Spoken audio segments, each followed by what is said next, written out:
Hello hi दोस्तों, नमस्कार। उम्मीद करता हूँ आप लोग अच्छे होंगे, मैं भी बढ़िया हूँ। तो हमारी एरिया में ऑटो आई है, तो देखने के लिए हम लोगों ने भी रास्ते पर आ गई हैं। चलिए देखते हैं, ऊँट के पास जाके बताते हैं। Let's start. तो हेलो हाय दोस्तों, नमस्कार। तो देखिए, ऊँट के पास हम पहुँच चुके हैं। यहाँ पे ऊँट हमारे पास खड़ा हुआ है और देखिए कितना सा हाइट है। हमारे गांव में घूमने के लिए आया है ये ऊँट। कहाँ से है भाई?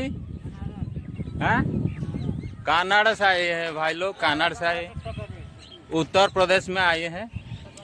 और जाएंगे कहाँ? उत्तर प्रदेश।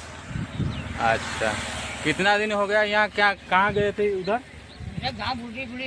गांव घूमने के लिए गए थे, अभी जा रहे हैं उत्तर प्रदेश में। ये देखिए ऊँट कितना सा वहाँ पर खड़ा हुआ है और बहुत अच्छा दिखता है। आप लोग ये वीडियो जरूर देखना है, क्योंकि पहले कभी देखा नहीं होगा ये ऊँट। चलते रहिए, आगे बढ़ते रहिए। तो ये देखिए ऊँट जा रहा है, हमारी गांव में एरिया में जा रहा है देखने के लिए, और बहुत सारे लोग भी हैं इसको देखेंगे।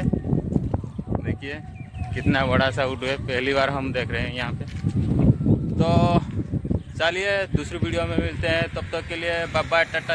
अगर पहले कभी चैनल को सब्सक्राइब किया नहीं है तो पहले चैनल को सब्सक्राइब कीजिए और लाइक कमेंट जरूर करना ना भूलें। तो रहते हैं, फिर मिलेंगे दूसरी वीडियो। तब तक के लिए टाटा, गुड बाय, जय जगन्नाथ, टाटा बाय।